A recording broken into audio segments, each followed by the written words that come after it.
أعوذ بالله من الشيطان الرجيم. بسم الله الرحمن الرحيم. يا بني إسرائيل اذكروا نعمتي التي أنعمت عليكم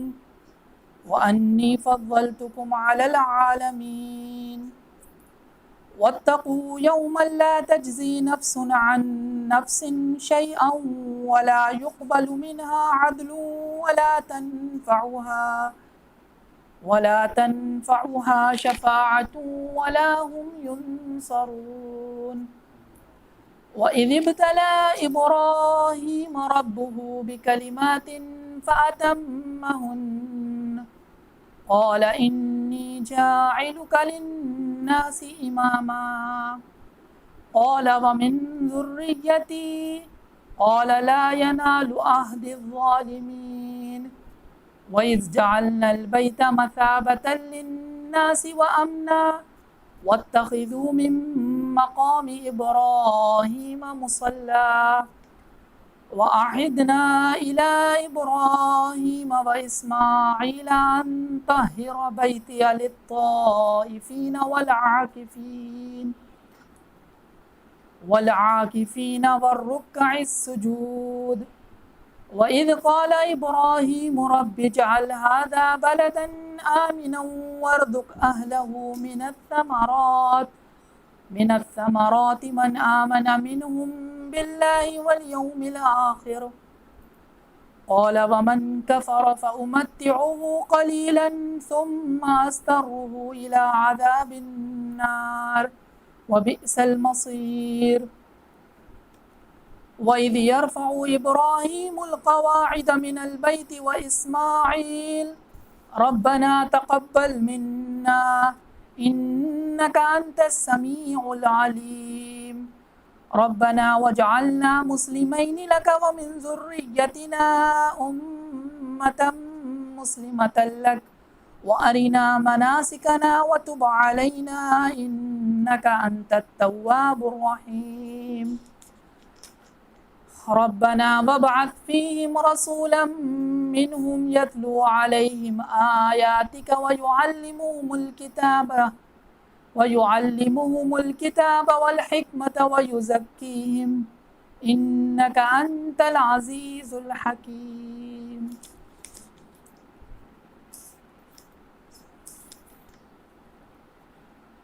اے بنی اسرائیل،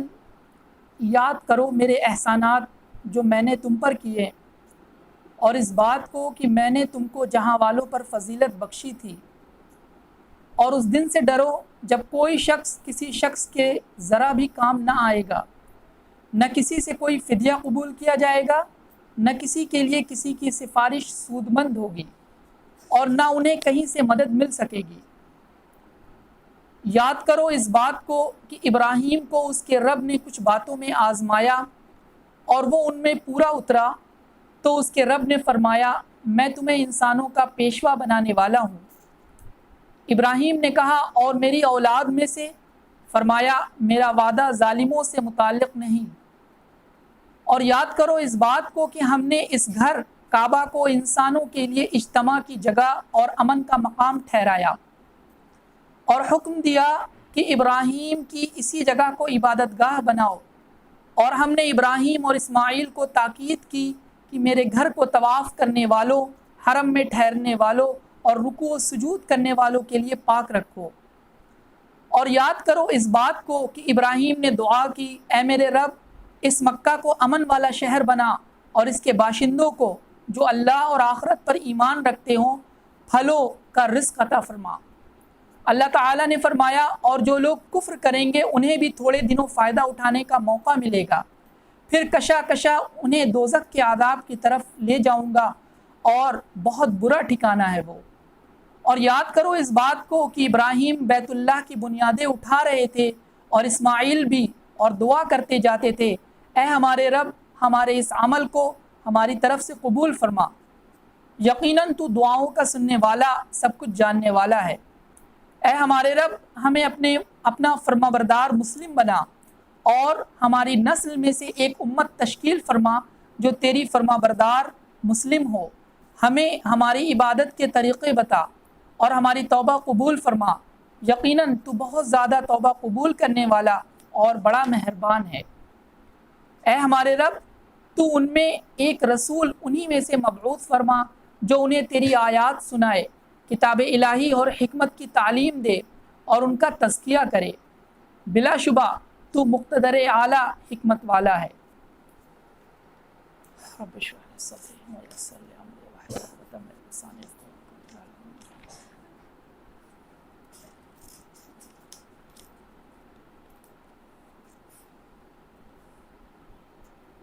سورہ بقرہ کا 15واں رکوع اور اس کا ترجمہ آپ نے سنا۔ ان آیات کریمہ میں اللہ تبارک و تعالیٰ نے خاص طور سے بنی اسرائیل کو خطاب کیا ہے اور حضرت ابراہیم علیہ السلام کی مثال کو بیان کیا ہے کہ حضرت ابراہیم علیہ السلام کی شخصیت وہ شخصیت ہے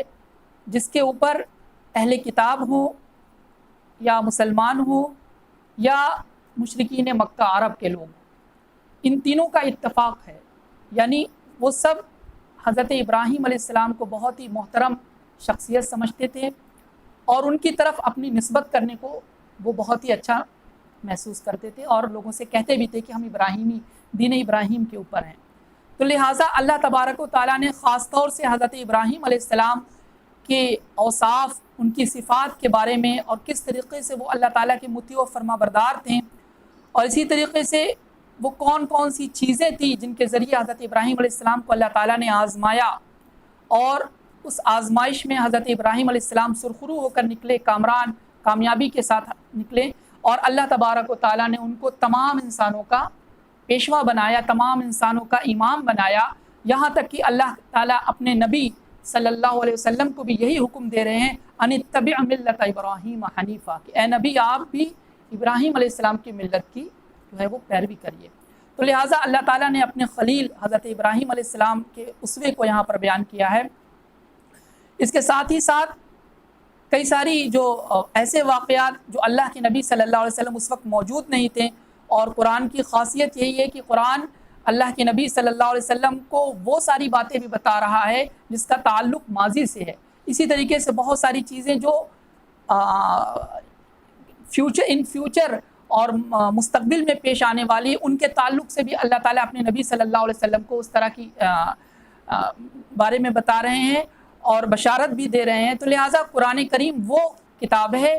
جو ہمیں ماضی کے بارے میں بھی بتاتی ہے، حال بھی اور مستقبل بھی، اور یہ تمام چیزیں اس بات کی دلیل ہے کہ یہ کتاب اللہ تعالیٰ کی کتاب ہے، کسی انسان کی بنائی ہوئی یا کسی انسان کی طرف یا کسی جنات کی بنائی ہوئی یہ کتاب نہیں ہے، بلکہ یہ کتاب اللہ تبارک و تعالیٰ کی ہے، کیونکہ اللہ ہی وہ ذات ہے جس کو ہر طرح کا علم ہے، چاہے اس علم کا تعلق ماضی سے ہو، حال سے ہو یا مستقبل سے ہو۔ تو بہرحال اس میں کئی ساری نصیحتیں ہیں اور حضرت ابراہیم علیہ السلام کے تعلق سے خاص طور سے کچھ باتیں بیان کی گئی ہے۔ اللہ تعالیٰ سے دعا ہے کہ اللہ تعالیٰ ہمیں حق بات کہنے کی توفیق عطا فرمائے، اور جو اس آیات کی تفسیر سلف نے کیا ہے ہمیں اسی طرف چلنے کی اللہ تعالیٰ ہمیں توفیق عطا فرمائے۔ سب سے پہلی آیت ہے یا بنی اسرائیل۔ یا بنی اسرائیل اللہ تعالیٰ نے خطاب کیا ہے خاص طور سے اہل کتاب کو۔ اہل کتاب چاہے وہ یہود ہوں چاہے وہ نصارہ ہوں، وہ سب کے سب بنی اسرائیل ہیں، اس لیے کہ وہ حضرت یعقوب علیہ السلام کی اولاد ہیں، اور یہاں پر اسرائیل جو ہے حضرت یعقوب علیہ السلام کا لقب ہے۔ حضرت ابراہیم اسرائیل کے تعلق سے یاد رکھیے ایک قول تو یہ ہے کہ اسرائیل دراصل حضرت یعقوب علیہ السلام کا ان کا لقب تھا، اور دوسرا قول یہ ہے کہ اسرائیل کے معنی عبداللہ کے ہوتے ہیں۔ اسرائیل یہ دو لفظ ہیں، اسرا الگ ہے، ایل الگ ہے۔ اسرائیل کا مطلب ہوتا ہے عبداللہ، اللہ کا بندہ۔ تو یہاں پر یا بنی اسرائیل جو کہا گیا ہے، ایک تو یعقوب علیہ السلام کے بیٹوں، یہ تو ظاہر سی بات ہے یعقوب علیہ السلام کی طرف وہ لوگ نسبت کرتے تھے اہل کتاب، چاہے وہ یہودی ہوں چاہے وہ نصارہ۔ اور دوسرا ایک نقطہ یہ ہے کہ یعقوب علیہ السلام جن کو عبداللہ کہا جا رہا ہے، کہ یہ اللہ تعالیٰ کہہ رہے کہ دیکھو یہ جو تمہارے باپ ہیں جن کی طرف تم نسبت کرتے ہو یہ اللہ کے بندے ہیں، یہ اللہ کے بندے تھے، بہت ہی نیک تھے، اللہ کے مطیع و فرما بردار تھے، لہٰذا تم بھی تو انہی کے بیٹے ہو، لہٰذا تمہیں بھی چاہیے کہ تم اپنے باپ کے نقش قدم کے اوپر چلو۔ یعنی یہ ایک طرح سے جب ہم کسی انسان کو اچھائی کی طرف ترغیب دینا چاہتے ہیں تو اس کے خاص طور سے اس کے خاندان کے جو اچھے لوگ ہیں کہ اس کی طرف ہم کہتے ہیں کہ دیکھو تمہارے ابا تو ایسے تھے یا تمہارے خاندان کے لوگ تو ایسے تھے، لہٰذا تمہیں بھی اسی طریقے سے نیکی کی راہ پر چلنا چاہیے۔ تو یہ بھی اللہ تعالیٰ نے ترغیب کا پہلو اختیار کیا ہے کہ بنی اسرائیل سے کہا ہے کہ اے عبداللہ کے بچوں، اے اللہ تعالیٰ کے نیک بندے، حضرت یعقوب کی اولاد، اذکروا نعمتی اللتی انعمت علیکم، اذکروا یاد کرو، نعمتی اللتی میری نعمت کو، انعمت علیکم جو میں نے تم پر کی۔ وہ کون سی نعمت ہے؟ سب سے بڑی جو نعمت ہے وہ ایک تو نعمتوں کی دو قسمیں ہیں، ایک دنیاوی اور ایک دینی۔ تو اللہ تبارک و تعالیٰ نے بنی اسرائیل کو ان دونوں چیزوں سے نوازا۔ دینی طور پر اللہ تعالیٰ نے حضرت ابراہیم علیہ السلام کی دعا کی جو برکت تھی، اس کا جو ثمرہ تھا کہ حضرت ابراہیم علیہ السلام کے بعد جو کوئی بھی نبی آیا یا جو کوئی بھی کتاب نازل ہوئی وہ بنی اسرائیل کے اندر نازل ہوئی، اور صرف آخری جو تھی یعنی کہ حضرت محمد صلی اللہ علیہ وسلم وہ بنی اسماعیل میں آئے، لیکن بہرحال وہ تھے حضرت ابراہیم علیہ السلام کی اولاد۔ یہ وہ شخصیت تھی جس کی طرف یہود اور نصارہ دونوں کہتے تھے کہ یہ ہمارے روحانی باپ ہیں، ان کی طرف نسبت کرتے تھے کہ وہ اللہ کے نبی ہیں۔ تو اللہ تعالیٰ نے دینی طور پر بھی ان کو یہ نعمت دی کہ بہت سارے انبیاء اکرام ان کے درمیان آئے، بہت ساری اللہ تعالیٰ کی کتابیں اور صحیفے اس قوم کے پاس آئے، جس نے ان کو دیگر قوموں سے ممتاز کر دیا، ان کو الگ کر دیا۔ اسی طریقے سے دنیاوی طور پر بھی اللہ تعالیٰ نے ان کے بہت ساری نعمتیں دی۔ اللہ تعالیٰ نے زبردست بادشاہ حضرت سلیمان علیہ السلام، داؤد علیہ السلام، اسی طریقے سے اور بھی بہت سارے بادشاہ آئے، یعنی ان کو اقتدار بھی دنیا میں دیا۔ تو دینی اور دنیاوی دونوں طرح کی نعمتیں اللہ تبارک و تعالیٰ نے بنی اسرائیل کے کھاتے میں رکھی، ان کے مقدر میں یہ دونوں چیزیں تھیں۔ لیکن جیسا کہ گزشتہ دروس میں آپ نے سنا ہوگا کہ ان کی شرارتوں کی وجہ سے اور بار بار اللہ تعالیٰ کی نافرمانی کی وجہ سے انہوں نے اللہ تعالیٰ کے عذاب کو جو ہے وہ بلایا، اور اس کی وجہ سے اللہ تبارک و تعالیٰ نے اس قوم کو اس کی جو ذمہ داری تھی، جو منصب تھا کہ یہ تمام انسانوں کی ہدایت کے لیے اللہ تعالیٰ نے ان کو کہا تھا کہ تم جو لوگوں کو اللہ تعالیٰ کے دین کی طرف بلاؤ، اللہ تعالیٰ کی توحید کی طرف بلاؤ، اور خود بھی جو کتاب تمہیں دی گئی ہے اس کتاب کی تعلیمات کو اپناؤ۔ لیکن ان لوگوں کا معاملہ کیا تھا کہ ان لوگوں نے اشتروا بھی آیاتی ثمنا قلیلا، اللہ تعالیٰ کی آیات کو، تورات اور انجیل کی میں جو اصل باتیں تھی اللہ تعالیٰ کی طرف سے، اس میں انہوں نے بہت ساری جگہ تحریف کی اور بہت ساری جگہ انہوں نے خود سے اپنے طرف سے مسائل کو گڑھ ڈالا، اور مقصد کیا تھا؟ اشتروا بھی آیاتی ثمنا قلیلا، کہ دنیاوی کچھ چند فائدہ ان کو حاصل ہو جائے۔ تو بہرحال ان کی بار بار شرارتوں کی وجہ سے اللہ تبارک و تعالیٰ نے ان کو اس منصب سے معزول کر دیا۔ لیکن یہاں پر اللہ تعالیٰ کیا کہہ رہے ہیں؟ ایک لمبا زمانہ تھا، انی فضلتکم علی العالمین، کہ ہم نے تمام جہاں والوں پر تمہیں فضیلت دی تھی۔ یعنی جب تک حضرت محمد صلی اللہ علیہ وسلم کی بعثت نہیں ہوئی تھی، اس سے پہلے بھی جو ہے اللہ تعالیٰ نے ان کو وہ فضیلت ان کی برقرار تھی، اور اس کے کئی سارے واقعات سیرت کے ہمیں ایسے ملتے ہیں کہ عرب کے جو لوگ تھے، جو مکہ کے مشرک تھے، وہ بھی ان کو جو ہے بڑی ہی قدر کی نگاہ سے دیکھتے تھے، وہ بھی ان کو بڑی ہی قدر کی نگاہ سے دیکھتے تھے۔ کوئی بھی ایسا مسئلہ ہوتا تھا، دینی مسئلہ ہوتا تھا، تو باقاعدہ اپنے ڈیلیگیشنز کو یہ ان کے پاس بھیجتے تھے کہ جاؤ ذرا دیکھو یہود کی رائے اس معاملے میں کیا ہے۔ تو بہرحال فضلتکم علی العالمین، اللہ تعالیٰ کہہ رہے ہیں کہ دیکھو میرا احسان تھا تمہارے اوپر کہ ہم نے تمہیں دینی اور دنیاوی بہت ساری نعمتوں سے نوازا اور تمہیں تمام جہاں والوں پر فضیلت دی۔ وَاتَّقُوا يَوْمًا لَا تَجْزِي نَفْسٌ عَن نَفْسٍ شَيْئًا وَلَا يُقْبَلُ مِنْهَا عَدْلٌ وَلَا تَنْفَعُهَا شَفَاعَةٌ وَلَا هُمْ يُنصَرُونَ۔ لہٰذا اے بنی اسرائیل، اتقو یعنی ڈرو، یومن اس دن سے، مراد قیامت کا دن ہے، لا تجزی نفس عن نفس، جس دن کوئی نفس، کوئی انسان کسی بھی انسان کے کچھ کام نہ آئے گا۔ اب یہاں پر خاص طور سے یہ جو بنی اسرائیل ہیں وہ پیارے نبی صلی اللہ علیہ وسلم کے ہم عصر ہیں، یعنی اللہ تعالیٰ کیا کہہ رہے ہیں کہ اے محمد صلی اللہ علیہ وسلم کے ہم عصر اہل کتاب، تم سے پہلے جو تمہارے باپ دادا تھے انہوں نے بہت ساری گناہیں کی، انہوں نے بہت سارے غلط کام کیے، اور انہوں نے تلک امۃ قد خلت، وہ ایک امت تھی، اس نے جو کچھ کیا لہا ما کسبت، انہوں نے جو کچھ کیا وہ ان کے ساتھ ہے، وَلَكُمْ مَا کسبتم، اور تم جو کرو گے وہ تمہارے ساتھ ہے۔ لہٰذا تم اپنے باپ دادا کی اندھی تقلید مت کرو، انہوں نے جو غلط کام کی، چاہے وہ بچڑے کی پوجا کی، چاہے وہ انہوں نے عزیر علیہ السلام کو اللہ تعالیٰ کا بیٹا بنا لیا، چاہے عیسیٰ علیہ السلام کو اللہ تعالیٰ کا بیٹا بنا گیا، اسی طرح ان کے ظلم کی اور ان کے جرم کی ایک لمبی شیٹ ہے، ایک لمبی لسٹ ہے، تم ان چیزوں کے اوپر مت چلو۔ اب تمہارے درمیان اللہ کے آخری نبی حضرت محمد صلی اللہ علیہ وسلم آ چکے ہیں، یہ وہی نبی ہیں جن کے بارے میں جب تم کفار سے لڑتے تھے تو یہ کہتے تھے عنقریب اللہ کا آخری نبی آنے والا ہے، اور پھر جب وہ آ جائے گا تو ہم مل کر تم سے لڑیں گے، اور اس وقت اللہ کی مدد ہمارے ساتھ رہے گی، اور پھر ہم تمہارے اوپر غلبہ حاصل کر لیں گے۔ لہٰذا اے اہل کتاب، آج جب اللہ کا وہ آخری نبی تمہارے درمیان آ گیا ہے تو تم ہی لوگ سب سے پہلے کیوں ان کو کفر کر رہے ہو، ان کا انکار کر رہے ہو؟ تو لہٰذا واتقوا، تم ان تمام چیزوں سے رک جاؤ، اللہ تعالیٰ کا تقوی اختیار کرو، اللہ تعالیٰ سے ڈرو، اور یاد رکھو اس دن یعنی قیامت کے دن کوئی کسی کے کام نہ آئے گا۔ اس آیت کے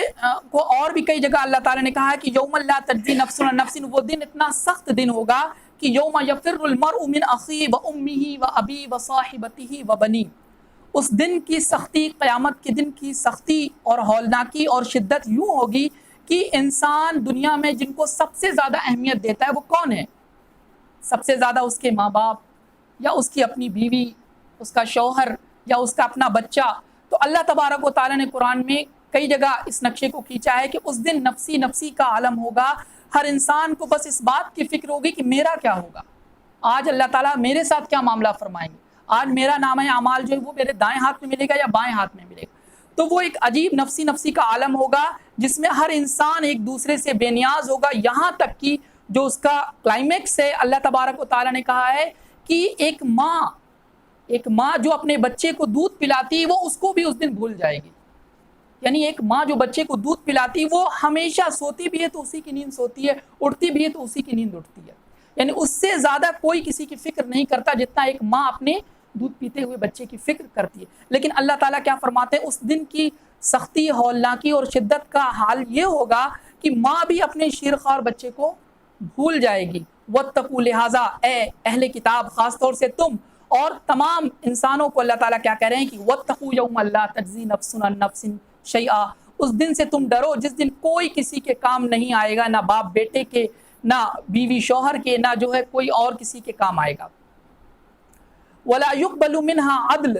اور اللہ تعالیٰ کیا فرماتے ہیں، اور کسی سے کوئی فدیہ قبول نہ کیا جائے گا۔ فدیہ کسے کہتے ہیں کہ کسی چیز کے بدلے،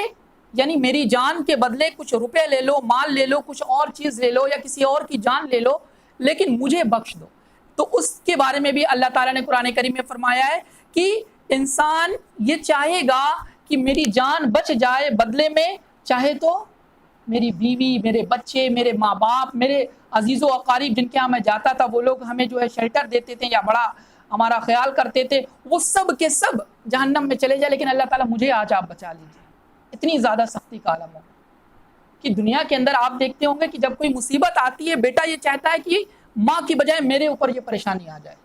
یہ فیلنگ رہتی ہے کہ ہم اس کو بچا لے جائیں، اپنے بچے کو ہم بچا لے جائیں۔ لیکن اللہ تعالیٰ کیا کہتے ہیں، لا يقبل منها عدل، اس دن کی سختی کیا ہوگی کہ انسان سب کچھ چاہے گا کہ سب کچھ، میرا مال دولت، ماں باپ، بیٹی بیٹا، سب کچھ لے لو لیکن ہمیں جہنم سے بچ جائیں۔ لیکن اللہ کیا کہتے ہیں، لا يقبل منها عدل، اس دن کوئی فدیہ قبول نہ کیا جائے گا۔ ولا تنفعها شفاعہ، شفاعت کہتے ہیں سفارش کو، کہ اور اس دن کوئی سفارش کسی کام نہ آئے گی۔ کہ دنیا میں بھی ہم دیکھتے ہیں کہ انسان کے برے وقت میں جو چیزیں کام آتی ہیں وہ یہی ساری چیزیں ہیں کہ کوئی انسان اس کی مدد کرتا ہے یا کہیں سے کوئی سفارش کام کر جاتی ہے اور انسان جو ہے وہ اس برے انجام سے بچ جاتا ہے یا اس پریشانی سے بچ جاتا ہے۔ لیکن اللہ تعالیٰ کیا فرما رہے ہیں، اس دن کوئی کسی کا نہیں ہوگا، کوئی کسی کی نہ تو مدد کرے گا، نہ اللہ تعالیٰ کسی سے فدیہ قبول کریں گے، ولا تنفعها شفاعہ، اور کوئی سفارش بھی قبول نہیں کی جائے گی۔ خاص طور سے سفارش اہل مکہ جو تھے، چونکہ اس کتاب کے مخاطب وہ لوگ بھی ہیں، تو اللہ تعالیٰ کیا کہہ رہے ہیں کہ ولا تنفعها شفاعہ، کوئی سفارش ان کو نفع نہیں دے گی۔ حالانکہ مشرکین مکہ جو تھے ان کا عقیدہ کیا تھا کہ ہم ان بتوں کی جو پرستش کرتے ہیں وہ اس لیے نہیں کرتے کہ ہم ان کو خدا سمجھتے ہیں، ہم اس لیے ان کی پرستش نہیں کرتے کہ ہم ان کو خدا سمجھتے ہیں، بلکہ وہ کیا کہتے تھے؟ شفعاؤنا عند اللہ، ہم ان کو اللہ تعالیٰ کے نزدیک سفارشی سمجھتے ہیں، یعنی ہم ان کی نظر و نیاز، ان کے اوپر چڑھاوا، ان کے لیے جو قربانیاں کرتے ہیں وہ اس لیے کہ اس دن قیامت کے دن یہ ہماری سفارش کریں گے اور ان کی سفارش کے ذریعے ہم اللہ کی پکڑ سے بچ جائیں گے۔ تو اللہ تعالیٰ کیا کہتے ہیں؟ وَلَا تَنْفَعُهَا شَفَاعَةٌ، کوئی بھی سفارش اس کو نفع نہیں دے گی۔ اسی طریقے سے شفاعتن میں یاد رکھیے کہ شفاعتن یہ نکرہ ہے، اور عربی زبان میں نکرہ جب کوئی چیز استعمال ہوتی ہے اس کا مطلب شفاعتن سے مراد کسی بھی طرح کی کوئی بھی سفارش، چاہے وہ مشرکین مکہ نے جو عقیدہ گڑھ رکھا تھا وہ تو خیر حقیقت میں اس طرح کی کوئی سفارش نہیں ہوگی، لیکن اس کے علاوہ بھی کئی سفارشات ہیں جن کے اوپر ہمارا اہل سنت والجماعت کا عقیدہ ہے کہ وہ سفارشیں ہمیں نفع پہنچائیں گی، چاہے وہ حضرت محمد صلی اللہ علیہ وسلم کی سفارش ہو۔ اسی طریقے سے جو فضائل ہیں سورہ بقرہ اور سورہ آل عمران کی کہ وہ باقاعدہ سفارش کریں گی۔ اسی طریقے سے ہمارا یہ بھی عقیدہ ہے کہ اللہ تعالیٰ کے فرشتے بھی سفارش کریں گے، لیکن یہ تمام سفارشیں کیا ہے؟ یہ مقید ہیں۔ یہ تمام سفارشیں کیا ہے؟ مقید، یعنی ایک کنڈیشن کے ساتھ ہے، اور وہ کنڈیشن کیا ہے؟ الا باذن اللہ، اللہ جس کی اجازت دے گا۔ یعنی ایسا نہیں کہ کوئی کسی فاسق و فاجر اور مشرک پلید کی جو ہے وہ سفارش کرنا شروع کر دے گا۔ الا باذن اللہ، اللہ تعالیٰ جس کی اجازت دیں گے تو اسی کی سفارش پیارے نبی کریں گے، اسی کی سفارش فرشتے کریں گے، اسی کی سفارش اس کی نیک اولاد جو جہاد میں اگر گئی شہید ہو گئی، یا اس کی اولاد حافظ ہے اور اسی طریقے سے اس کے تقاضے کے اوپر وہ رہی تو اس کی سفارش کو، تو بہت ساری جو سفارشات ہیں ہمارا یہ عقیدہ ہے کہ وہ سفارشات انشاءاللہ کام آئے گی، لیکن کس کو؟ جو اہل توحید ہوں گے، جو موحد ہوں گے، جن کا خاتمہ جو ہے ایمان کے اوپر ہوا ہوگا وہ انہی کو فائدہ دے گی، اور جن کا خاتمہ ایمان کے اوپر نہیں ہوا ہوگا انہیں کسی بھی طرح کی کوئی سفارش کام نہیں دے گی۔ تو بہرحال لا تنفعها شفاعہ، کسی بھی طرح کی کوئی سفارش انہیں نفع نہ دے گی، ولا هم ينصرون، نہ ان کی مدد کی جائے گی۔ یعنی پریشانی سے بچنے کے لیے ایک چیز یہ بھی، انسان کسی نہ کسی سے، چاہے وہ دوست ہو چاہے وہ رشتہ دار ہو، انسان ایک اس سے امید بنائے رکھتا ہے وہ میری مدد کرے گا، لیکن اللہ تعالیٰ کیا فرما رہے ہیں؟ اس دن کوئی کسی کی مدد نہیں کرے گا، مدد صرف اور صرف اللہ کی طرف سے ہوگی، اور وہ کسے ملے گی؟ اہل ایمان کو ملے گی۔ اس کے بعد اللہ تبارک و تعالیٰ حضرت ابراہیم علیہ السلام کے اسوے کے بارے میں بتا رہے ہیں، حضرت ابراہیم علیہ السلام کے بارے میں بتا رہے ہیں، اور جیسا کہ ہم نے شروع میں ہی عرض کیا تھا کہ ابراہیم علیہ السلام وہ کون ہے کہ جن کے اوپر یہود یا نصارہ یا مشرکین مکہ یا محمد صلی اللہ علیہ وسلم کی اتباع کرنے والے مومنین وہ سب کے سب حضرت ابراہیم علیہ السلام کو قدر کی نگاہ سے دیکھتے تھے، انہیں محترم سمجھتے تھے، ان کی طرف اپنی نسبت کرتے تھے۔ تو لہٰذا اللہ تبارک و تعالیٰ نے ایک ایسی شخصیت کا ذکر کیا کہ سنو تم ابراہیم کے بارے میں کیا جانتے ہو؟ ما کان ابراہیم یہودیہ ولا نصرانیہ ولکن کان حنیفا مسلما، تم جس ابراہیم کی بات کرتے ہو وہ ابراہیم نہ تو یہودی ہے نہ وہ نصارہ ہے، ولکن ابراہیم حنیفا، بلکہ ابراہیم جو تھے وہ تو دین حنیف کے اوپر تھے، وہ اللہ تعالیٰ کی توحید کے اوپر یکسو تھے، وہ صرف اللہ تعالیٰ کے بندے تھے۔ تو ما کان ابراہیم یہودیہ ولا نصرانیہ ولکن کان حنیفا مسلما وما کان من المشرکین، اور وہ مشرک نہیں تھے۔ یعنی جو سب سے اہم صفت تھی حضرت ابراہیم علیہ السلام کی، ان لوگوں کو سمجھانے کی غرض سے بتایا گیا کہ وہ تو مشرک نہیں تھے، اور اے اہل کتاب تم تو مشرک ہو، تم تو مشرک ہو، تم تو کہتے ہو عزیر علیہ السلام کو اللہ کا بیٹا، عزیر ابن اللہ کہتے ہو، تم عیسیٰ علیہ السلام کو کہتے ہو عیسیٰ ابن اللہ، عیسیٰ اللہ کا بیٹے ہیں، نعوذ باللہ۔ اسی طریقے سے اے مشرکین مکہ، تم لوگ تو لات منات عزا اور اس طرح کی بہت ساری چیزیں ہیں ان کو جو ہے اللہ تعالیٰ کا شریک بناتے ہو، تمہارا یہ عقیدہ ہے کہ یہ جو فرشتے ہیں، یہ جو ملائکہ ہیں، یہ اللہ تعالیٰ کی بیٹیاں ہیں۔ تو لہٰذا ابراہیم علیہ السلام تو مشرک نہیں تھے، لہٰذا اگر تم ان کی طرف نسبت کر رہے ہو تو تمہیں چاہیے کہ تم ان کے اسوے کو، تم ان کے نقش قدم کے اوپر چلو، تبھی تمہارا دعویٰ جو ہے وہ سچا مانا جائے گا۔ اور اس طرح سے اگر دیکھا جائے تو اس دعوے میں جو سچا ہے، جو کھرا ہے، وہ کون ہے؟ پیارے نبی صلی اللہ علیہ وسلم اور ان کی اتباع کرنے والے مومنین، کہ یہ لوگ اللہ تعالیٰ کی توحید کے قائل ہیں۔ یہ حضرت ابراہیم علیہ السلام جس طریقے سے اللہ کی توحید کے اوپر کھڑے ہوئے تھے، اور اللہ کی توحید کی وجہ سے انہوں نے اپنی قوم سے وقت کا جو نمرود تھا وقت کی جو حاکم تھا اس کے خلاف جو ہے حضرت ابراہیم علیہ السلام کھڑے ہو گئے، ہر طرح کی پریشانیوں کو برداشت کیا، حتیٰ کہ آگ میں جانے کے لیے بھی تیار ہو گئے، لیکن انہوں نے شرک نہیں کیا۔ اور آج وہی کام حضرت محمد صلی اللہ علیہ وسلم کی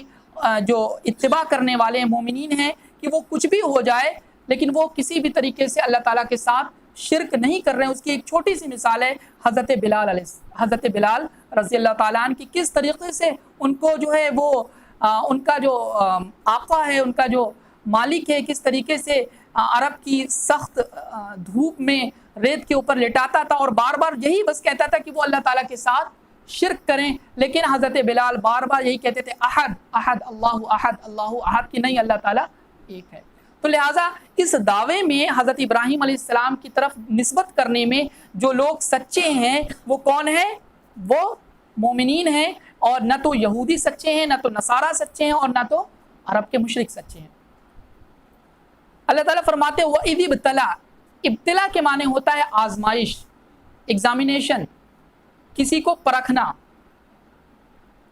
وَإِذِ ابْتَلَىٰ إِبْرَاهِيمَ رَبُّهُ بِكَلِمَاتٍ فَأَتَمَّهُنَّ، اور کہتے ہیں جب ابتلا آزمایا ابراہیم کو ربہ، ان کے رب نے، ابراہیم علیہ السلام کو جب ان کے رب نے آزمایا بکلمات، یہ کلمتن کی جمع ہے کلمات، یعنی کئی سارے شرعی احکام میں کلمات کے کئی سارے معنی ہیں۔ عبداللہ ابن عباس کا ایک قول یہ ہے کہ کلمات سے مراد اللہ تبارک و تعالیٰ نے حضرت ابراہیم علیہ السلام کو جو شرعی اوامر اور نواہی، یعنی بعض چیزوں کا حکم دیا تھا اور بعض چیزوں سے منع کیا تھا کہ آپ کو یہ کام کرنا ہے اور یہ کام نہیں کرنا ہے، یہ حلال ہے، یہ حرام ہے۔ اسی طریقے سے ایک قول یہ بھی ہے کہ چند چیزیں جو اس میں، ایک چیز تو یہ کہ اللہ تعالیٰ نے ان کی اپنی قوم سے یہ کہا کہ آپ اپنی قوم سے الگ ہو جائیے، کیونکہ ان کی قوم مشرک تھی۔ اسی طریقے سے حضرت ابراہیم علیہ السلام کا حکم یہ بھی ہوا کہ وہ اپنی قوم سے ہجرت کر جائیں۔ اسی طریقے سے حضرت ابراہیم علیہ السلام کو یہ بھی حکم تھا کہ وہ ایک سنسان وادی میں بوادٍ غیر ذی زرع، ایک ایسی وادی جس کے اندر کوئی سرسبز اور شادابی نہیں ہے، جو بالکل سنسان ہے، وہاں اپنے بیٹے کو اسماعیل کو اور اپنی بیوی جو ہے وہ حضرت ہاجرہ کو وہاں لے جا کر چھوڑ دے۔ اسی طریقے سے یہ انہی آزمائش میں سے ایک آزمائش ہے کہ اللہ تبارک و تعالیٰ نے ان کو اپنے لخت جگر نور نظر حضرت اسماعیل علیہ السلام کو جو ہے وہ ذبح کرنے کا حکم دیا۔ تو یہ وہ کئی ساری آزمائش تھیں جو اس کو حضرت ابراہیم علیہ السلام نے باقاعدہ ان آزمائش کو میں جب اللہ تعالیٰ نے ان کو داخل کیا تو انہوں نے استقامت اختیار کی، جو ان کو اللہ نے حکم دیا ان سارے حکم کو، چاہے ان کا تعلق اوامر سے ہو یا نواہی سے، اللہ کے اس نبی حضرت ابراہیم نے ان ساری آزمائش کو جو ہے وہ پورا کیا۔ فَأَتَمَّهُنَّ، انہوں نے اس کو میں وہ پورا اترے۔ تو اس سے اللہ تعالیٰ خوش ہو کر کیا فرمایا؟ قَالَ إِنِّي جَاعِلُكَ لِلنَّاسِ إِمَامًا، بے شک میں جاعلُکَ آپ کو بنانے والا ہوں، للناس انسانوں کے لیے، امام اسے کہتے ہیں جو اسوہ ہو، جو آئیڈیل ہو، جس کو دیکھ کر باقی لوگ چلیں۔ تو اللہ تبارک و تعالیٰ نے حضرت ابراہیم سے خوش ہو کر کیا فرمایا کہ ہم آپ کو سارے انسانوں کا امام بنانے جا رہے ہیں۔ اور ہوا بھی یہی کہ اللہ تعالیٰ نے حضرت ابراہیم علیہ السلام کو سارے انسانوں کا امام بنایا، کہ ایک طرف ان کے بیٹے حضرت اسحاق علیہ السلام جو ایک لمبے زمانے تک جو ہے وہ نبوت کا سلسلہ وہاں چلتا رہا، اور پھر جو آخری نبی آئے وہ بھی حضرت ابراہیم علیہ السلام کے بیٹے حضرت اسماعیل کی ذریت میں سے تھے، اور امامت کا جو معاملہ تھا وہ بھی حضرت ابراہیم علیہ السلام کی، چونکہ اللہ تعالیٰ نے خوش ہو کر ان کو بشارت دی تھی ہم آپ کو تمام انسانوں کے لیے امام بنائیں گے۔ تو قال انی جاعلک للناس اماما، اللہ تعالیٰ فرماتے ہیں میں آپ کو انسانوں کا پیشوا بنانے والا ہوں۔ تو حضرت ابراہیم علیہ السلام نے کیا فرمایا؟ قال ومن ذریتی، ذریت کہتے ہیں اولاد کو، اور اے اللہ تعالیٰ میری ذریت کے معاملے میں آپ کیا فرماتے ہیں؟ اور میری ذریت یعنی ان کی خواہش کیا تھی کہ میری ذریت کو بھی اللہ تعالیٰ آپ لوگوں کا امام بنائیے۔ اور اس کے بعد قال لا ینال عہد الظالمین، اللہ تبارک و تعالیٰ کیا فرماتے ہیں کہ میرا وعدہ ظالموں سے متعلق نہیں ہے۔ لا ینال عہد الظالمین، عہدی کہتے ہیں میرا وعدہ، ظالم یعنی جن لوگوں نے ظالم کا جو سب سے قریب معنی ہے، یا ظلم کا جو سب سے مطلب بڑی چیز ہے، جو سب سے بڑا ظلم ہے، وہ کیا قرآن نے بتایا؟ ان الشرک لظلم عظیم، سب سے عظیم جو ظلم ہے وہ کیا ہے؟ اللہ تعالیٰ کے ساتھ شرک کرنا۔ تو اللہ تعالیٰ کیا فرما رہے ہیں کہ اے ابراہیم، آپ جس چیز کی خواہش یا جو آپ چاہ رہے ہیں کہ آپ کی ذریت کو بھی میں امام بناؤں، تو آپ کی ذریت میں سے جو نیک ہوں گے، جو صالح ہوں گے، ہم ان کو امام بنائیں گے۔ اور ہوا بھی یہی، اللہ تعالیٰ نے اپنے نبی کی دعا کو قبول کر فرمایا اور کیا کہا؟ وَجَعَلْنَا فِي ذُرِّيَّتِهِ النُّبُوَّةَ وَالْكِتَابَ، اور ہم نے ان میں، یعنی حضرت ابراہیم علیہ السلام کی اولاد، ان کی ذریت میں نبوت بھی آئی اور کتاب بھی ایک کے بعد ایک آتی گئی۔ تو اللہ تعالیٰ نے ان کی اس دعا کو قبول کیا کہ ان کی ذریت میں نیک صالح جو لوگ پیدا ہوئے، ان میں جو ہے اللہ تعالیٰ نے نبیوں کو بھی بھیجا، یعنی انہی کی ذریت میں سے نبی بھی تھے، اور ان نبیوں کے اوپر جو ہے وہ صحیفے بھی آئے اور کتابیں بھی نازل ہوئی۔ لیکن اللہ نے یہ بھی کر دیا، لا ینال عہد الظالمین، کہ آپ ہی کی ذریت میں سے اگر وہ ظالم ہوں گے، اگر وہ اللہ کے نافرمان ہوں گے، تو ان سے اللہ تعالیٰ کا کوئی وعدہ نہیں ہے، ان کو تو اللہ تعالیٰ جو ہے وہ سخت سزا دیں گے۔ تو اس آیت کے ذریعے گویا اللہ تبارک و تعالیٰ نے اس غلط عقیدے کو کی بھی جو ہے تردید کر دی کہ جو لوگ، چاہے وہ حضرت ابراہیم علیہ السلام کیا کہتے ہیں اہل کتاب میں سے جو یہود تھے، ان کا یہ عقیدہ تھا کہ ہم کچھ بھی کریں، ہم تو اللہ تعالیٰ کے چہیتے ہیں، ہم تو کچھ بھی کریں ہم اللہ تعالیٰ کے چہیتے ہیں، اور ہم تو جنت کے اندر جائیں گے۔ ٹھیک ہے، اسی طریقے سے آج کے زمانے میں بھی بہت سارے ایسے ہمارے کلمہ گو بھائی ہیں، ان کا بھی یہی کہ ہم کچھ بھی کریں، ہم امتی تو نبی صلی اللہ علیہ وسلم کی، ہم جائیں گے تو جنت میں بھی۔ تو اللہ تعالیٰ نے اس تمام طرح کے باطل نظریے اور عقیدے کی تردید کر دی ہے۔ لا ینال عہد الظالمین، تمہارا تعلق چاہے امت محمدیہ سے ہو، چاہے ابراہیم علیہ السلام کی طرف اپنی نسبت کرو، یہ تمام نسبتیں تمہارے کام آنے والی نہیں۔ تمہارے کام جو چیز آئے گی وہ کون؟ اللہ تعالیٰ کی توحید اور نیک عمل۔ یعنی اللہ تعالیٰ کے نبی صلی اللہ علیہ وسلم کی ایک صحیح حدیث بھی ہے جو ہمارے اس آیت کو اور بھی اچھے سے سمجھنے میں مدد کرتی ہے کہ جس کو اس کا عمل آگے نہیں بڑھا سکا، اس کو اس کے خاندان آگے نہیں بڑھا سکے گا۔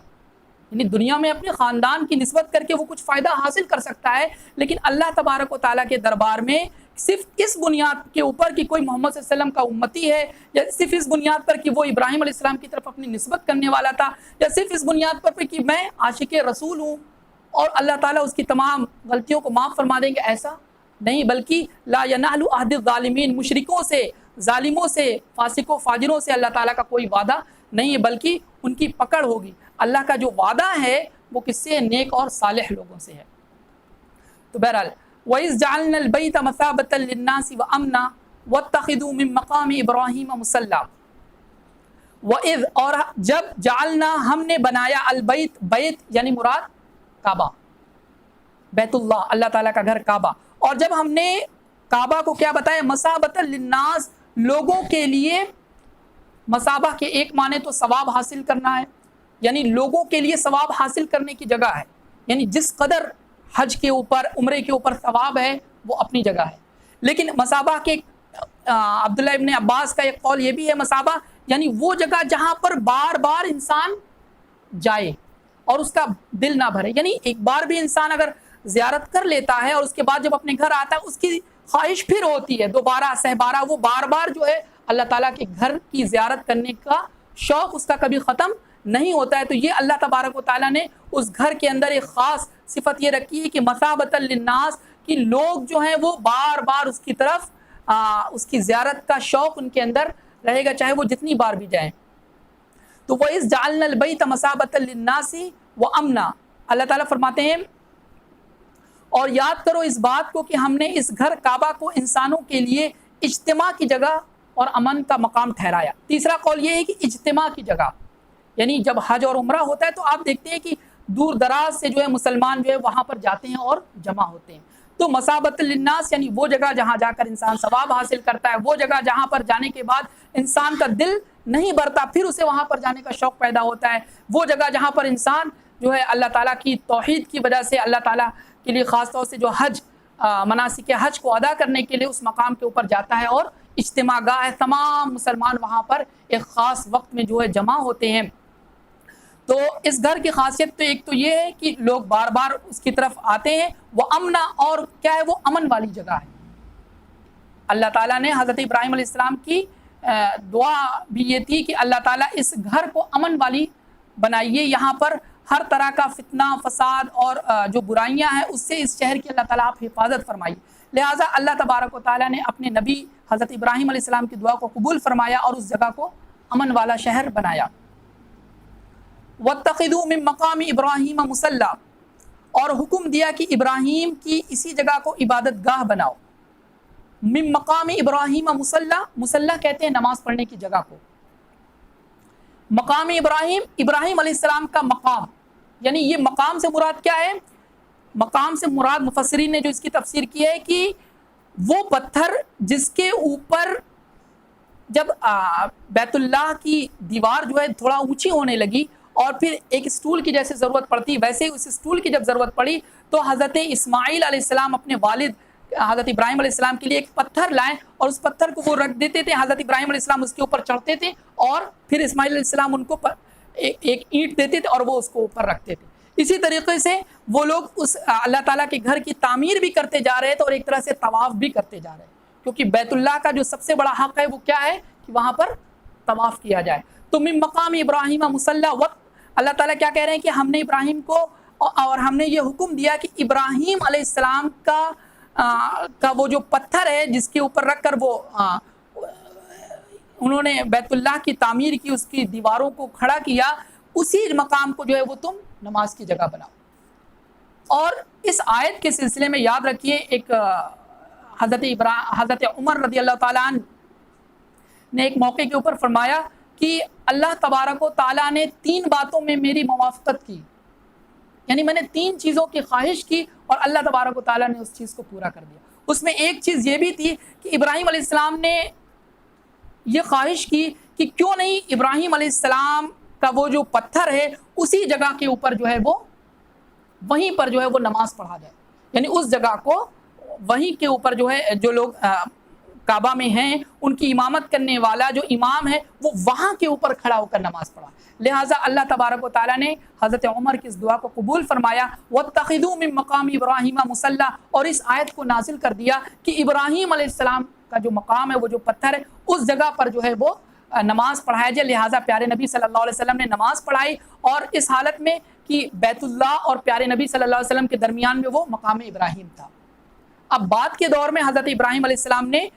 یہ جو پتھر پہلے متصل تھا یعنی اس سے جڑا ہوا تھا محمد صلی اللہ علیہ وسلم کے زمانے میں، اور اسی طریقے سے حضرت ابو بکر رضی اللہ تعالیٰ عنہ کے زمانے میں وہ اس سے متصل تھا، جوائنٹ تھا، جڑا ہوا تھا، لیکن بعد میں حضرت عمر رضی اللہ تعالیٰ نے اس پتھر کو اور تھوڑا سا